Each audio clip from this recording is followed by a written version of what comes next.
अस्सलाम वालेकुम रहमतुल्लाहि बरकातहू। मैं सेल्फ मोहम्मद ज़काउल्ला। आज जो है 9th standard second language Kannada यानी द्वितीय भाषा कन्नड़ा, इसमें एक पूरक उर्दू का एक नज़म है यानी सप्लीमेंट्री रीडिंग में एक पोयम है पार्ट 2 टेक्स्ट बुक में, गोविना चरित्रेगर को। ऑलरेडी इसका पार्ट 1 कर चुका हूँ जिसमें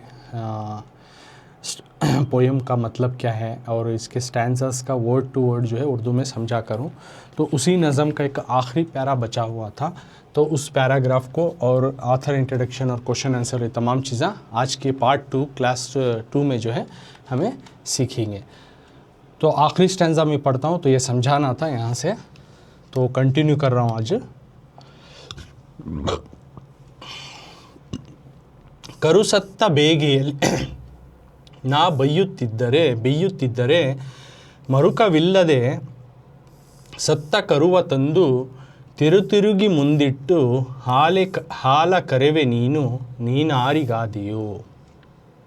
तो दोबारा पढ़ता हूँ। ಕರುಸತ್ತ ಬೇಗೆಯಲ್ಲಿ ನಾ ಬೇಯುತ್ತಿದ್ದರೆ ಮರುಕವಿಲ್ಲದೆ ಸತ್ತ ಕರುವ ತಂದು ತಿರುತಿರುಗಿ ಮುಂದಿಟ್ಟು हाल करवे नीनारिगादियो। तो इस नज़म में बोल रहे हैं करु सत्ता यानी मेरा बछड़ा, मेरा पाड़ा जो है मर चुका है।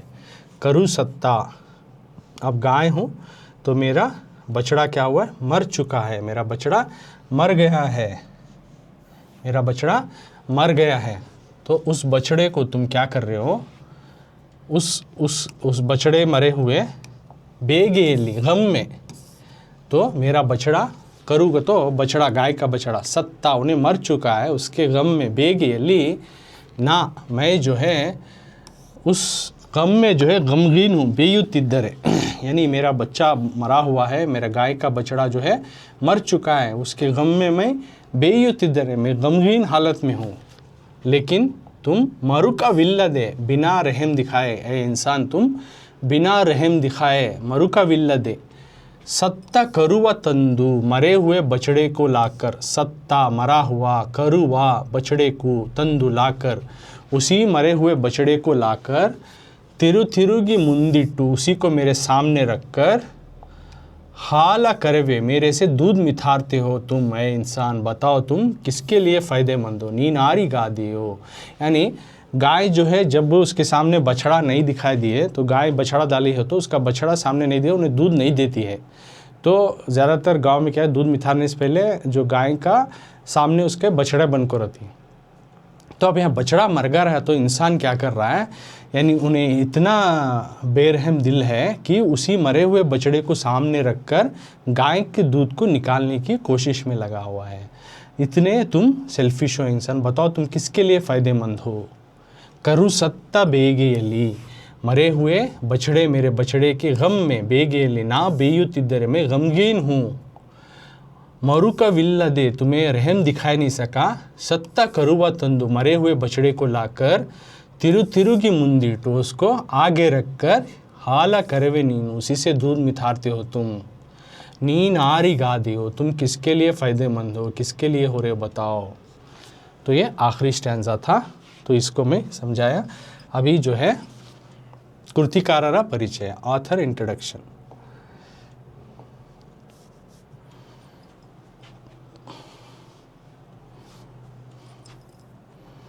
तो ऑथर इंट्रोडक्शन, एक्सक्यूज मी,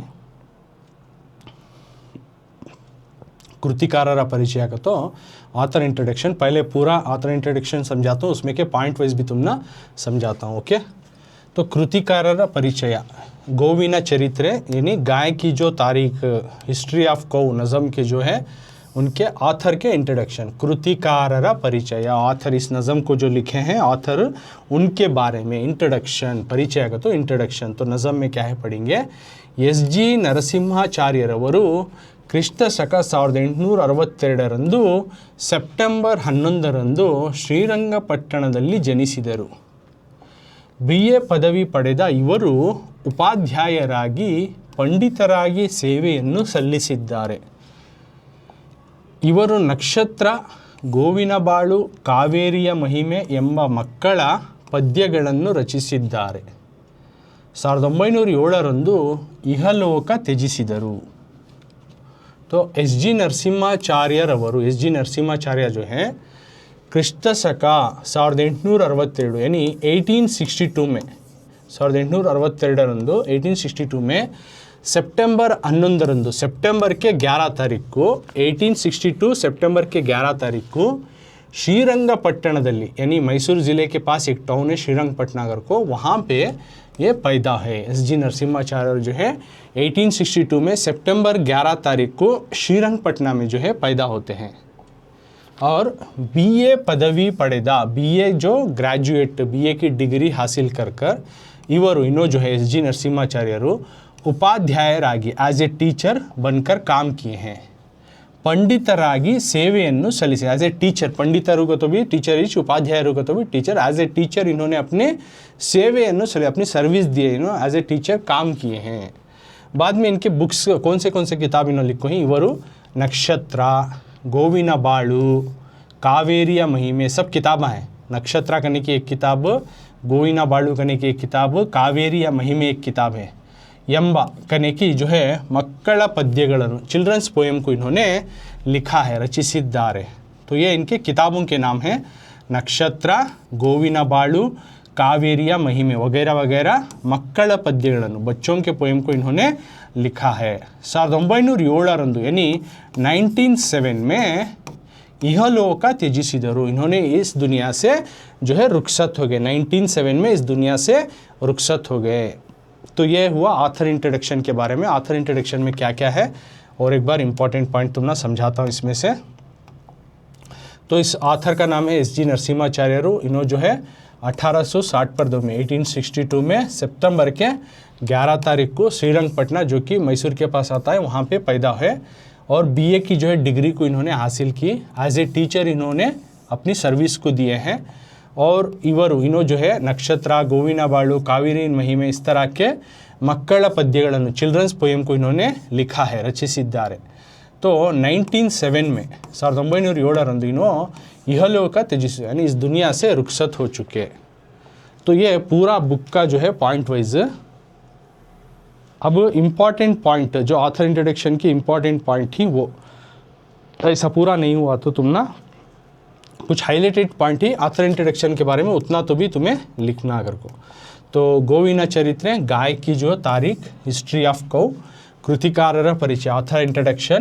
तो सबसे पहले कवि कर को लिखती हूँ पोएट एस जी नरसिम्हाचार्य, पोएट का नाम लिखती हैं एस जी नरसिम्हाचार्य। जनना यानी इनकी पैदाइश 1862 सितंबर 11, इनकी पैदाइश की साल और तारीख और महीना लिखती 1862 सितंबर 11, जनना का तो इनकी पैदाइश। स्थल यानी पैदाइश की जगह, श्रीरंगपट्टण, श्रीरंगपट्टण में ये पैदा होती इसलिए स्थल यानी इन्हों पैदाइश की जगह, पैदाइश की प्लेस, पैदाइश कहाँ हुई इनकी वो प्लेस का नाम तो है श्रीरंगपट्टण। रचने या कृतिಗಳು यानी इनके किताबा लिखे हुए किताबा, नक्षत्र, ಗೋವಿನ ಬಾಳು, कावेरिया महिमे ये सब किताबें हैं। ಎಂಬ ಮಕ್ಕಳ ಪದ್ಯಗಳನ್ನು, इस तरह के चिल्ड्रंस पोएम को इन्होंने लिखा है, रचिसिದ್ದಾರೆ। तो इन्होंने नक्षत्र, ಗೋವಿನ ಬಾಳು, कावेरिया महिमे नाम के जो है चिल्ड्रंस के यानी बच्चों के नज़मों की किताब को इन्होंने लिखा है। बाद में फाइनली इनका मरण, इनकी मौत कब हो जाती है इस दुनिया से, 1907 में रुखसत हो जाती है। सो मरण अगर को दाल को वो लिखती। तो ये हुआ कृतिकारर परिचय। तो 3 मार्क्स का ऑथर इंट्रोडक्शन अगर पूछे तो इस तरह से लिखना, पूरा पॉइंट भी समझाया। अगर उस तरह से पूरे पॉइंट नहीं लिख सके तो कम से कम जो अब बताया उस तरह के उतने पॉइंट तो भी लिखना, if you want to get the marks, अगर तुम ना मार्क्स होना है तो। तो अब आगे की तरफ जाएंगे जो कि तुमने टेस्ट और एग्ज़ाम के लिए इंपॉर्टेंट ही। तो ये ಕೆಳಗಿನ ಪ್ರಶ್ನೆಗಳಿಗೆ ಉತ್ತರಿಸಿ करको अगला में, ಕೆಳಗಿನ ಪ್ರಶ್ನೆಗಳಿಗೆ उत्तरिसी, नीचे दिए गए सवालों को जवाब दीजिए। उत्तरिसी का तो जवाब दीजिए, ಕೆಳಗಿನ ಪ್ರಶ್ನೆಗಳಿಗೆ नीचे दिए गए सवालों को उसको बोलती ಕೆಳಗಿನ ಪ್ರಶ್ನೆಗಳಿಗೆ, उत्तरिसी जवाब दीजिए। तो क्या क्या सवाल देखो ही, 4 सवाल देखो ही, उसमें एक सवाल पढ़ेंगे फिर उसका माना समझिए, उसका जवाब को जानेंगे। तो पेज नंबर 57 पुटದ संख्या 57, इसमें ಗೋವಿನ ಚರಿತ್ರೆ यानी हिस्ट्री ऑफ कौ के जो है नज़म के जो सप्लीमेंट्री रीडिंग के जो नज़म है पूरा का होदु उसके सवाल थे। तो प्रश्ನೆ 1 सवाल नंबर 1, ಗೋವಿನ ಸಗಣಿಯ ಉಪಯೋಗವನ್ನು ತಿಳಿಸಿ करको है। तो तो सवाल क्या है दोबारा, प्रश्ನೆ 1, ಗೋವಿನ ಸಗಣಿಯ ಉಪಯೋಗವನ್ನು ತಿಳಿಸಿ। ಗೋವಿನ गाय का, सगणिया गोबर का, गाय के गोबर का उपयोगವನ್ನು फायदे को ತಿಳಿಸಿ, बताओ, फायदेमंद को बताओ। गोविना सगणिया गाय के जो है गोबर का, गोविना सगण गाय के गोबर का उपयोगವನ್ನು फायदे को जो है, फायदेमंद को जो है बताओ, ತಿಳಿಸಿ। गाय के गोबर का फायदा क्या है इसको बताओ। तो ಗೋವಿನ ಸಗಣಿಯ ಉಪಯೋಗವನ್ನು ತಿಳಿಸಿ।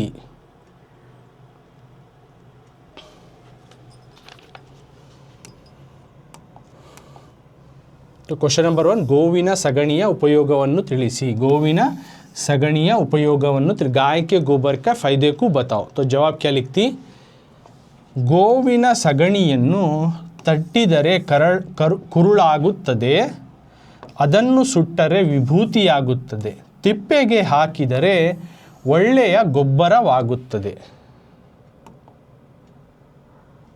तो यहाँ पे क्या बता रही, गाय के गोबर के फायदे क्या हैं। तो सबसे पहले बोल रही ಗೋವಿನ गाय का, सगणियन उसके गोबर को, थपके तो तट्टिदरे कुरुळागुತ್ತದೆ। कुरुಳು का तो भरणी बोलती कन्नड़ा में, यानी गोबर से जो थपक को वो दीवार को चिपकाती, यानी अच्छे से सुखाती धूप में, बाद में सूखे हुए उस ठेले के तरह रहता, उसको जो है बाद में चूल्हा जलाने के लिए इस्तेमाल करती। यानी सबसे पहले ಗೋವಿನ सगणी गाय के गोबर को थपक को जो है तट्टिदरे, थपक को उसको दीवार को चिपका को कुरुळु बनाती, यानी भरणी बनाती, यानी उस तरह सूखा हुआ एक चीज़ बनाए बाद उसको चूल्हा जलाने के लिए इस्तेमाल करती। इस तरह से फ़ायदेमंद है गाय का गोबर। तो दूसरा, उसी भरणी को, उसी चीज़ को ಅದನ್ನು ಸುಟ್ಟರೆ जलाए तो विभूति आगुತ್ತದೆ, यानी राख के जैसा बनाती, उसको विभूति बोलती, जो कि उनके रिलीजियसली ऐसा 3 नाम ऐसा लगाया जाता पट्टे पट्टे की तरह। तो इस तरह के विभूति बनता, उसी को जलाकर जो है विभूति बनाया जाता है। तो दूसरा उसका गाय के गोबर का फायदा। तीसरा, तिप्पेगे हाकिदरे, यानी तोट्टी में डाले तो ಒಳ್ಳೆಯ ಗೊಬ್ಬರವಾಗುತ್ತದೆ, यानी उसकी गोबरी को जो है, गोबर को जो है खुदन इकट्ठा करको जमाए तो तिप्पेगे हाकिदरे, तिप्पे एक तरफ जमा करे तो उससे अच्छी सी एक गोबरी बनती है, ಒಳ್ಳೆಯ ಗೊಬ್ಬರವಾಗುತ್ತದೆ। गोबर आगे तो गोबरी, जो कि गोबरी इसके लिए इस्तेमाल होती है फसल को अच्छा उगाना हो, फसल को अच्छा उगाने के लिए तो गोबरी चाहिए। तो गोबरी कहाँ से मिलती है, तो गोबर से ही गोबरी मिलती है। सब तो पोएम इन्सिनेशन के टाइम में मैं गोबर आकर तो क्या कर को फर्टिलाइज़र बोलती हूँ, तो उसको ऑर्गेनिक फर्टिलाइज़र, तो उसका पिक्चर दिखा को हूँ ऑलरेडी। तो इस तरह से ये तीसरा फ़ायदा है, यानी गाय के गोबर के फ़ायदों को लिखो कर को बोल रही। ಗೋವಿನ ಸಗಣಿಯ ಉಪಯೋಗವನ್ನು ತಿಳಿಸಿ, गाय के गोबर के फ़ायदों के बारे में बताओ, ತಿಳಿಸಿ। तो सबसे पहले ಗೋವಿನ ಸಗಣಿಯನ್ನು ತಟ್ಟಿದರೆ ಕುರುಳಾಗುತ್ತದೆ, गाय के जो है गोबर को थपक कर जो है कुरुळु बनाती, यानी भरणी बनाती, सूखा हुआ एक चीज़ बनाती, जिससे कि उसको जलाने से चूल्हा सिलकता है। बाद में उसी को जलाकर ಅದನ್ನು ಸುಟ್ಟರೆ विभूति आगुತ್ತದೆ, उसी को जलाकर विभूति बनाती, जो कि उन्होंने नाम के जैसा पट्टे के जैसा लगाती, तो वो विभूति बोलती। तो उस तरह उसका राख का इस्तेमाल विभूति की तरह इस्तेमाल होता है। ये दूसरा फ़ायदा। देन तिप्पेगे हाकिದರೆ ಒಳ್ಳೆಯ ಗೊಬ್ಬರವಾಗುತ್ತೆ, यानी उसका गोबर से ना कुरुळु बनाए ना विभूति बनाए, उसी तरह गोबर को खुदन इकट्ठा करते रहे तो उससे एक अच्छी गोबरी बनती है, जो कि तुम्हारे खेतों में फसल उगाने के लिए काम आती है। तो इस तरह से तीसरा फ़ायदा भी इसका बताया। नहीं, 3 फ़ायदों को बताया गया है। एक फ़ायदा जो है इससे कुरुळु भरणी बनाती है, दूसरा जो है उसको जलाकर राख विभूति, जो कि नाम के जैसा लगाने के वास्ते पेशानी में इस्तेमाल होता है, तीसरा उसका जो है उसी गोबर से गोबरी की तरह इस्तेमाल होता है। इस तरह से 3 फ़ायदे जो हैं बताए गए हैं। तो नेक्स्ट क्वेश्चन की तरफ जाएंगे।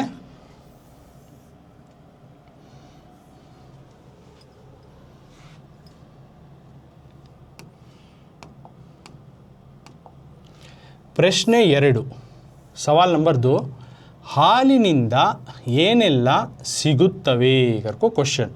तो क्वेश्चन नंबर 2, ಹಾಲಿನಿಂದ ಏನೆಲ್ಲ ಸಿಗುತ್ತವೆ।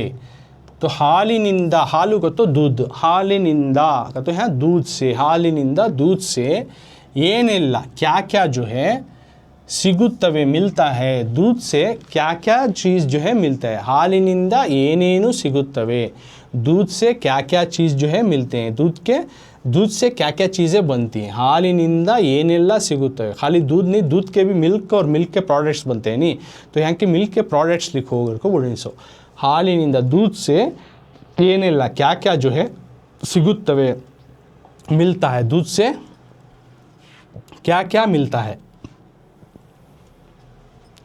सो सेम क्वेश्चन जो टेक्स्ट बुक में देखे उसका क्वेश्चन, अब उसके आंसर की तरफ जाएंगे हमें।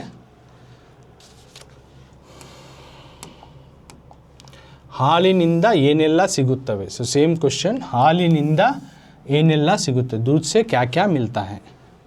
तो आंसर, ಹಾಲಿನಿಂದ ಮೊಸರು ಸಿಗುತ್ತದೆ, ಮೊಸರಿನ ಮೇಲಿನ ಕೆನೆಯನ್ನು ಕಡಿದರೆ ಬೆಣ್ಣೆ ಸಿಗುತ್ತದೆ, ಬೆಣ್ಣೆಯನ್ನು ಕಾಯಿಸಿದರೆ ತುಪ್ಪವಾಗುತ್ತದೆ।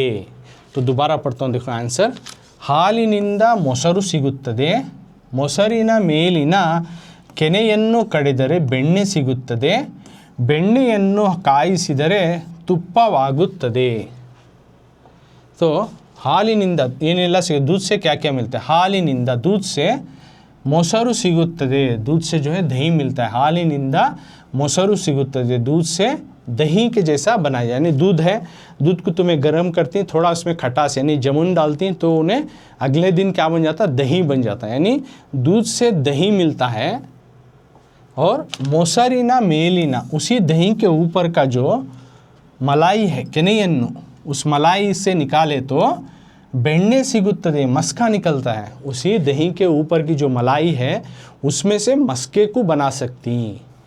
नेक्स्ट, ಬೆಣ್ಣೆಯನ್ನು, अगर उस मस्के को, उस बटर को, ಬೆಣ್ಣೆ का तो बटर मस्का, ಕಾಯಿಸಿದರೆ, अगर उसको गर्म करेंगे, हीट करेंगे तो उससे क्या निकल कर आता है, ತುಪ್ಪವಾಗುತ್ತದೆ, घी निकल कर आता है। यानी दूध के शक्ल में क्या क्या छुपा है, देखो दूध से एक दही निकलता है, बाद में उसी से मस्का निकलता है, उसी मस्के को गर्म करे तो घी निकलता है, यानी दूध से तमाम चीज़ें मिलते हैं। ಹಾಲಿನಿಂದ ಏನೆಲ್ಲ ಸಿಗುತ್ತವೆ, दूध से क्या क्या जो है चीज़ मिलता है। ಹಾಲಿನಿಂದ ಮೊಸರು ಸಿಗುತ್ತದೆ, दूध से दही मिलता है, ಮೊಸರಿನ ಮೇಲಿನ ಕೆನೆಯನ್ನು ಕಡಿದರೆ ಬೆಣ್ಣೆ ಸಿಗುತ್ತದೆ, यानी दही के ऊपर की जो मलाई है उससे निकाले तो बटर यानी मस्का मिलता है, ಬೆಣ್ಣೆಯನ್ನು ಕಾಯಿಸಿದರೆ ತುಪ್ಪವಾಗುತ್ತದೆ, उसी मस्के को यानी उसी बटर को गर्म करेंगे तो घी मिलता है। तो इस तरह से दूध से जो है दही, मस्का और उसी से घी, ये तमाम चीज़ें मिलते हैं, उनके बारे में लिखना, दूध से, दूध के अंदर क्या क्या शक्ल छुपे हुए हैं और उससे क्या क्या मिलती हैं। तो ये हुआ सेकंड क्वेश्चन आंसर। अब टेक्स्ट बुक की तरफ जाएंगे, पेज नंबर 57 में 2 क्वेश्चन आंसर्स हमें सॉल्व करें। अब तीसरा सवाल, प्रश्न 3, प्रश्न 3 सवाल नंबर 3। सवाल क्या है, प्रश्न 3, ರೈತನ ಉಳುಮೆಗೆ ಗೋವು ಹೇಗೆ ಉಪಯುಕ್ತವಾಗಿದೆ करको सवाल। तो दोबारा सवाल पढ़ता हूँ, सवाल नंबर 3, ರೈತನ ಉಳುಮೆಗೆ ಗೋವು ಹೇಗೆ ಉಪಯುಕ್ತವಾಗಿದೆ, मतलब यहाँ क्या बोल रहे हैं, रैतना यानी किसान, फार्मर, किसान फार्मर को रैता बोलते हैं। रैतना उलुमेगे, किसान की जो खेती करना है, खेती करने के वक्त में, यानी उसको ना करने के टाइम में, यानी ज़मीन को खेती करना का तो, फसल उगाना का तो सबसे पहले ज़मीन की जो मिट्टी है उसको ढीला करना, तो उसके वास्ते नागरती, ज़मीन को एक लकड़ी के जैसा बनले, बैल को लकड़ी के जैसा बनले को ज़मीन पर चलाती, हल चलाती, तुम ना मालूम देखे रहेंगे, तो उस हल चलाने से जो है क्या होता है, ज़मीन की मिट्टी जो है ढीला पड़ती है, तो उसको बोलते हैं रैतना उलुमेगे, यानी किसान जो है नागरने के वास्ते गोऊ, गाय जो है ಹೇಗೆ, किस तरह से मददगार है, ಹೇಗೆ ಉಪಯುಕ್ತವಾಗಿದೆ, किस तरह से मददगार है। तो यहाँ पे रैतना उलुमेगे, किसान के खेती के काम में गोವು ಹೇಗೆ, गाय किस तरह से फ़ायदेमंद है, ಉಪಯುಕ್ತವಾಗಿದೆ, फ़ायदेमंद है। रैतना उलुमेगे गोವು ಹೇಗೆ ಉಪಯುಕ್ತವಾಗಿದೆ, किसान की जो है खेती के काम के लिए गाय किस तरह से फ़ायदेमंद है।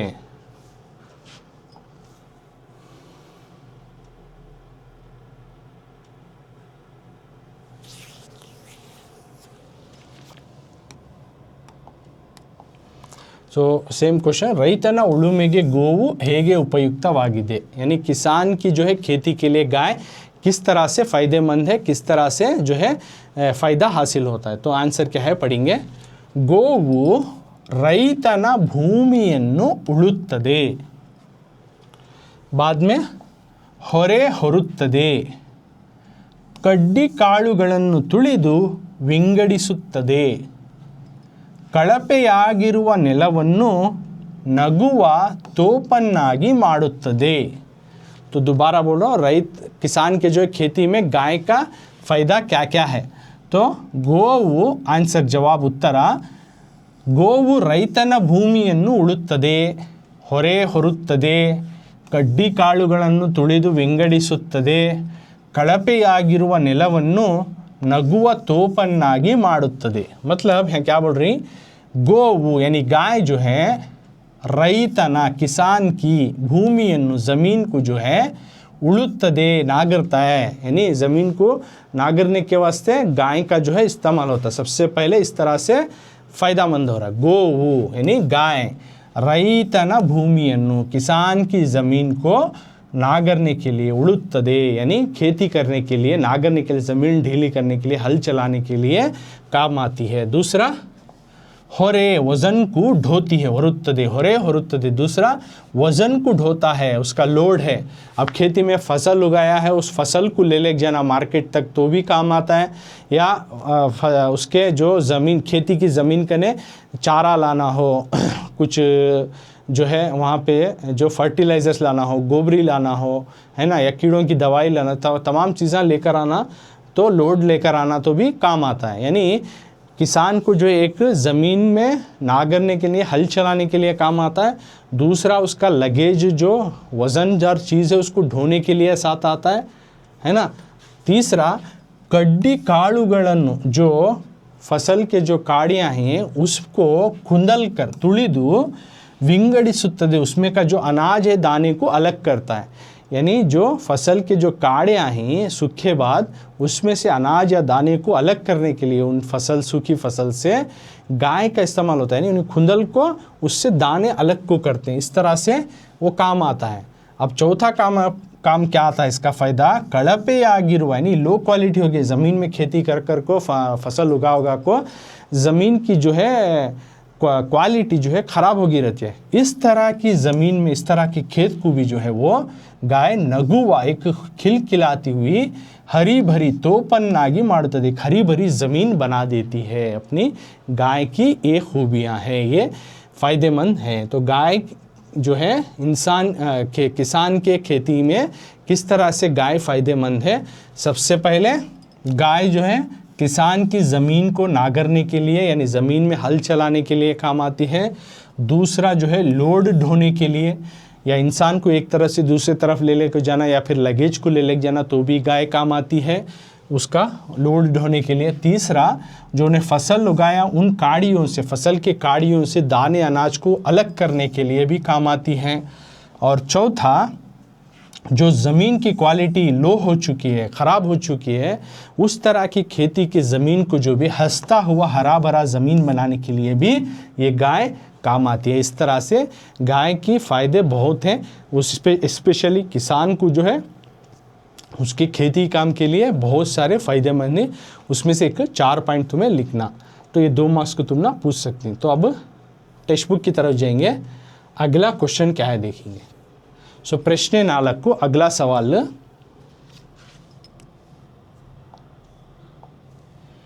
ಈ ಪದ್ಯದಿಂದ ನೀವು ತಿಳಿದುಕೊಳ್ಳುವ ಮೌಲ್ಯಗಳಾವುವು को सवाल है। नेक्स्ट, ಈ पद्यದಿಂದ इस नज़म से ನೀವು तुम्हें जो है ತಿಳಿದುಕೊಳ್ಳುವ वाला, तुम्हें जो है तुम्हें जानने वाले या तुमना मालूमात होने वाले वैल्यूज़ क्या हैं, मौल्यಗಳಾವು।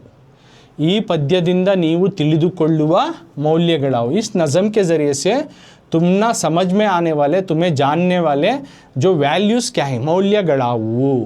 तो क्या क्या वैल्यूज़ जो है इस नज़म से तुम्हें सीख सकती। ಈ ಪದ್ಯದಿಂದ इस नज़म से ನೀವು ತಿಳಿದುಕೊಳ್ಳುವ, तुम्हें जो है सीखने वाले, जानने वाले वैल्यूज़ क्या हैं, मौल्यಗಳಾವು। क्या क्या वैल्यूज़ को जो है तुम्हें सीख सकती इस नज़म के ज़रिए से, क्या क्या मॉरल वैल्यूज़ हमना मालूमात होती। तो ये गोविना चरित्र गाय की जो तारीख या हिस्ट्री ऑफ कौ, इस नज़म से हमने क्या वैल्यूज सीखने को मिलती है। ಸೊ ಈ ಪದ್ಯದಿಂದ ಸೇಮ್ क्वेश्चन ನೀವು ತಿಳಿದುಕೊಳ್ಳುವ ಮೌಲ್ಯಗಳಾವು। देखो सेम क्वेश्चन जो टेक्स्ट बुक में हमें देखे वही है। इस नज़म के ज़रिए से हमें जो जानने वाले या हमने जो सीख मिलती है उस तरह के वैल्यूज़ क्या हैं, क्या वैल्यूज़ हमने सीख मिलती है। तो आंसर पढ़ेंगे, ಗೋವಿನಿಂದ ಹಾಲು, ಮೊಸರು, ಬೆಣ್ಣೆ, ತುಪ್ಪ, ಸಗಣಿ, ಗೊಬ್ಬರ, ವಿಭೂತಿ, ಉಳುಮೆ ಹೀಗೆ ನಾನಾ ಉಪಯೋಗಗಳಿವೆ. ಆದರೆ ಬುದ್ಧಿವಂತ ಮನುಷ್ಯ ನೀನಾರಿಗಾದೆ ಎಂದು ಕವಿ ಪ್ರಶ್ನಿಸುತ್ತಿದ್ದಾರೆ. ಕರು ಸತ್ತಾಗ ದುಃಖದಿಂದ ಇರುವ ಹಸುವಿನ ಎದುರು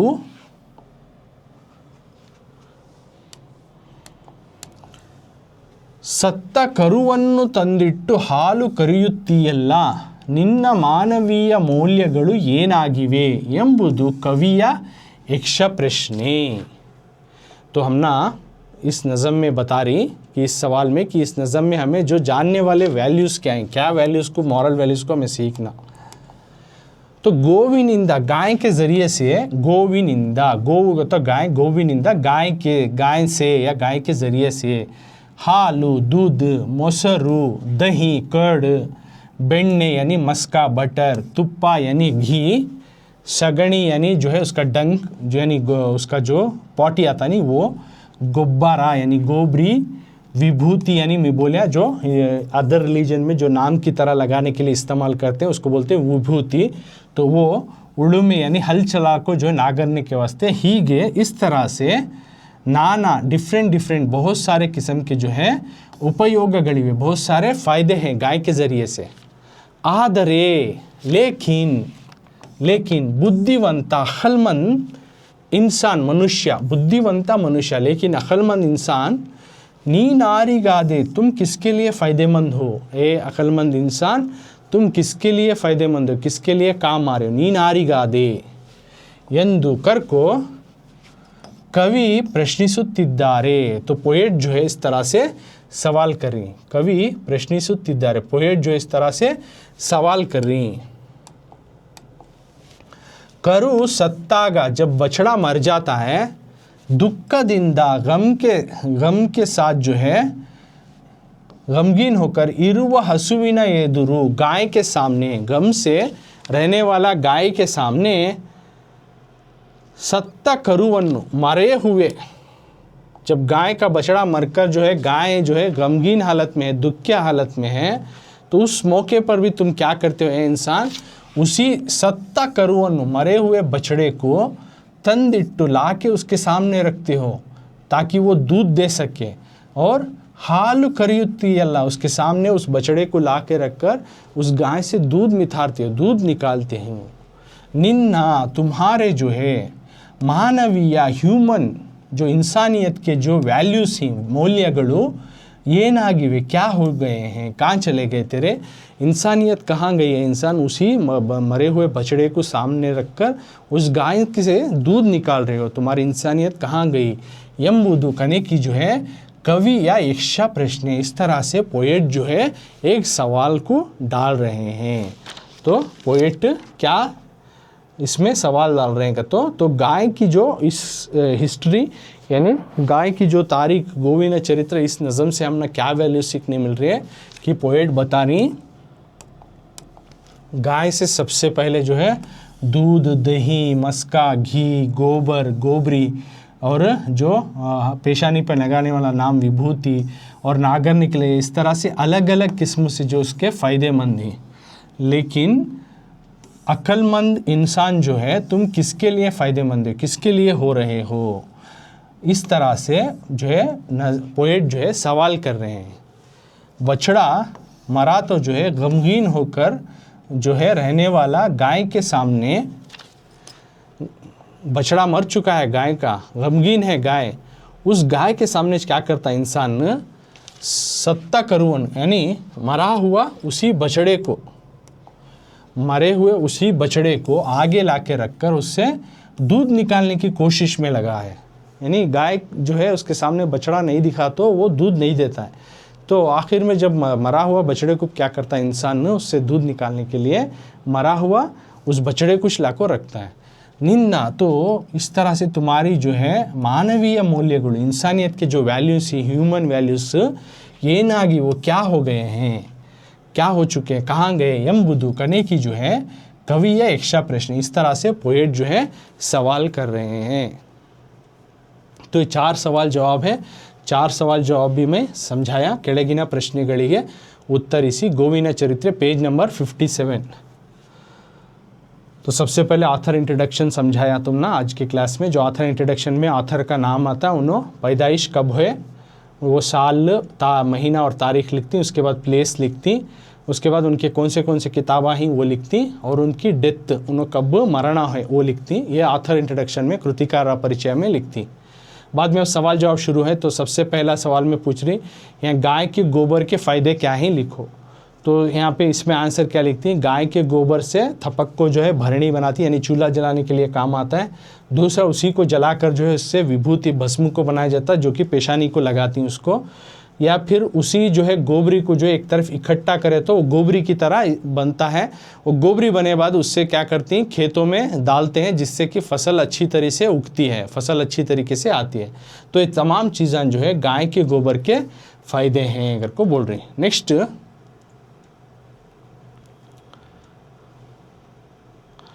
दूध से जो है क्या क्या मिलता है। तो दूध से क्या क्या मिलता है, दूध से जो है दही मिलता है, उसी दही के ऊपर से जो है मलाई को निकाल कर जो है मस्का मिलता है। बाद उसी मस्के को गर्म करे तो उससे घी मिलता है। यानी दूध से दही, फिर उसी दही के ऊपर का मलाई से मस्का, और मस्के को गर्म कर कर उससे घी, इस तरह से मिलता है। बाद में बोल रहे हैं तीसरा सवाल में, किसान जो है ना करने के लिए, खेती करने के लिए गाय किस तरह से मददगार है, किस तरह से फ़ायदेमंद है। यानी किसान जो है खेती करने के लिए गाय किस तरह से फ़ायदेमंद है। गाय जो है किसान की ज़मीन को जो है नागरता है और वज़न को ढोता है, और उसी जो है सूखी हुई फसल को जो है खुंदल कर उससे अनाज को, यानी उस फसल से अनाज को अलग करता है, और ख़राब हुई ज़मीन को जो है हरी भरी ज़मीन बनाता है। तो नेक्स्ट, इस तरह से इंसान के जो है खेती में गाय इतना सारा फ़ायदेमंद है। और चौथा सवाल, इस नज़म से हमने क्या वैल्यू सीख मिलती है। देखो, गाय से दूध मिल रहा है, दही मिल रहा है, मस्का, घी और गोबर और गोबरी, और उससे जो है निकलने वाला नाम विभूति भस्मा, और हल चलाने के वास्ते, इस तरह से उसके बहुत सारे फ़ायदे हैं गाय के। लेकिन अक्लमंद इंसान, तुम किसके लिए फ़ायदेमंद हो, किसके लिए साथ है, किसके लिए काम आ रहे हो करको पोएट यहाँ पे सवाल कर रही। यहाँ तक भी तुम उसका बछड़ा जब मरकर, गाय जो है उसका बछड़ा मर चुका है, तो वो गमगीन हालत में है, वो परेशान हालत में, सारोनस में है, उस तरह की गाय के सामने तुम क्या करते हो इंसान, तुम अपना बहुत ज़्यादा अक्ल का इस्तेमाल कर कर उसी मरे हुए बछड़े को सामने रखते हो और उससे दूध निकालने की कोशिश करते हो। तुम्हारे जो है ह्यूमन वैल्यूज़, तुम्हारे मॉरल वैल्यूज़ क्या हो गए, तुम्हारी इंसानियत कहाँ चले गई है इंसान, बताओ। तुम अपने अंदर इंसानियत को पालो, इंसान के अंदर इंसानियत की वैल्यू आना कर को यहाँ पे पोएट हमना बता रही। तो इस तरह से ये पार्ट 2 में हमें आज की क्लास में क्या क्या सीखे। एक लास्ट स्टैंजा जो पोएम है, ಕರು ಸತ್ತ ಬೇಗೆಯಲ್ಲಿ ನಾ ಬೇಯುತ್ತಿದ್ದರೆ ಮರುಕವಿಲ್ಲದೆ ಸತ್ತ ಕರುವ ತಂದು ತಿರುತಿರುಗಿ ಮುಂದಿಟ್ಟು ಹಾಲ ಕರುವೆ ನೀನಾರಿಗಾದಿयो। ये नज़म का माना समझाया, वर्ड टू वर्ड उर्दू में समझा करूँ, एक्सप्लेनेशन कर को हूँ, तो ये समझाया हूँ आज। और उसके बाद कृतिकार परिचय, ऑथर इंट्रोडक्शन, यानी 3 मार्क्स को ये पूछ सकते हैं, कवि कृतिकार परिचय ऑथर इंट्रोडक्शन के बारे में लिखो कर को। तो पूरा पॉइंट भी समझा करूँ, या तुमने नहीं हुआ तो इम्पॉर्टेंट पॉइंट कैसा लिखना, वो पॉइंट भी दोनों तरीके से समझाया हूँ। तो 3 मार्क्स को आया तो ये लिखो टेस्ट या एग्ज़ाम में। उसके बाद क्वेश्चन आंसर्स पूछी, तो 4 सवाल थी। तो 4 सवाल में लास्ट सवाल जो है 2 मार्क्स का है, दूसरे पूरा तुम ना अप टू योर टीचर के ऊपर डिपेंड है, 1-1 मार्क्स को पूछ सकती। इस तरह से 4 सवाल जवाब हमें इसके जवाब सीखे, फर्स्ट, सेकेंड, थर्ड, फोर्थ, इस तरह से चारों सवाल के जवाब हमें सवाल को भी समझे और उसके जवाब को भी समझे, जो कि हमारे आने वाले टेस्ट और एग्ज़ाम में इसके ऊपर सवाल है तो तुम्हें इजीली लिख सकती।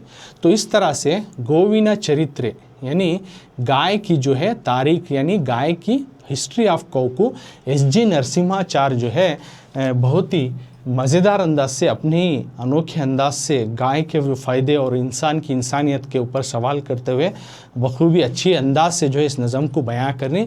तो पिछले क्लास से पार्ट 1 से पार्ट 2 तक इस नज़म के बारे में हमें डिटेल से समझे, वर्ड टू वर्ड समझे और वो एक्सप्लेनेशन भी जाने, और इसके जो है तुम्हारे टेस्ट के नज़रिए से जो इम्पोर्टेंट सवालात आ सकती उसके बारे में भी आंसर हमें जाने। तो इस तरह से पार्ट 1 और पार्ट 2 में इस नज़म को जो है कंप्लीट कर चुका हूँ। अब इस सप्लीमेंट्री रीडिंग में कौन सा भी चैप्टर बाकी नहीं है, यहाँ से पार्ट 2 का जो है सप्लीमेंट्री रीडिंग का चैप्टर कंप्लीट होता है।